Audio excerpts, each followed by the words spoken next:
Let's do it. Nice. Starting to work inside. Lachlan does a good job keeping his shins. He just get at least one shin to that collar. Oh, fall back on the arm here is Cade. He just jumped back on that, throwing it across. I was able to hit this one in my first match at ABCC this time around, and it's definitely a surprise. This one's epic, so let's get into it. Now, a lot of you guys are familiar with our outside passing and how we kind of get to the standing north-south position. If you're not, we'll run over it real quick, but we're always trying to post our opponent, trying to get his back on the mat, right? When he's up, there's not much we can do, right? There's some things that we can do, but there's not much. We're going to have more attacks when our opponent's on his back, right? He's going to have less attacks. So boom, we try to get him on his back, right?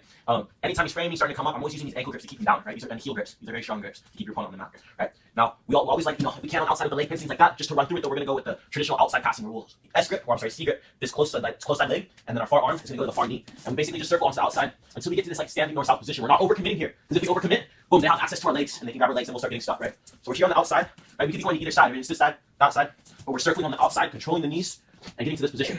The reason why we get to this position, the second we get there, he's activating his core, he's carrying my weight, and his frames, it's all exhausting for him. He's exerting a lot of energy here.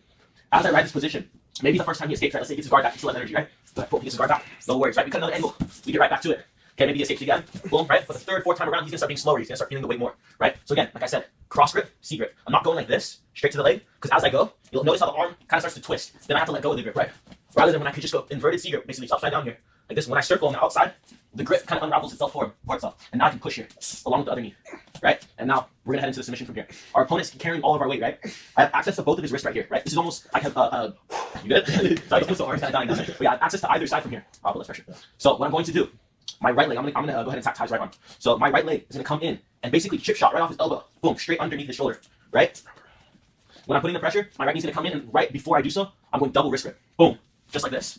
My left leg is planning to go over the head, just like so. Your opponent's guaranteed gonna be trying to push the leg off, right? So you guys have to be doing a good job of keeping it on top, right, and cinching it down. Using this hook underneath the shoulder, cinching everything tight, lifting your hips, and finishing the submission. Because we don't have this leg on top, sometimes you won't have like all the finishing power you need here. So what I like to do is I'll switch the grip to my right hand, use my left elbow, and kind of get up here. Once I get to this position, I feel like I have a lot more leverage, a lot more space to finish the armbar. And that's also a great finish. If you don't want to use any of those, of course, you can just go back to the traditional armbar finish.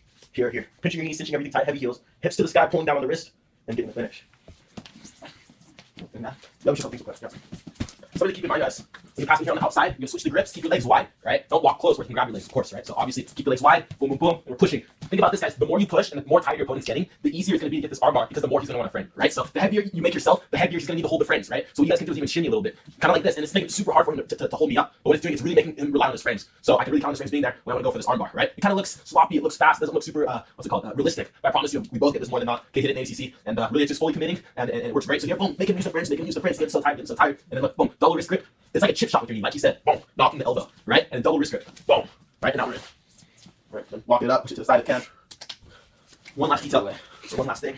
The reason why when I'm attacking this, the reason why when I'm putting the pressure here, I like to do this chip shot rather than going for like a traditional step around armbar, is because I feel like this chip shot is so much quicker and it gets a bit tighter, faster, rather than when I go for the traditional like pull up armbar. I feel like there's so much distance and it's very easy for him to retract his elbow. I've tried it a lot and I find the same success for it or with it. When I go here and I chip shot the elbow, it kind of like it shoots the arm straight to my hand, boom, for the wrist grip. It's very quick, rather than having to step all the way around the body. Then you kind of see that. And then from there, it's all about dropping your butt as soon as possible, right? So you see that one for here, hitting that chip shot, boom, leg goes over, the finish, boom.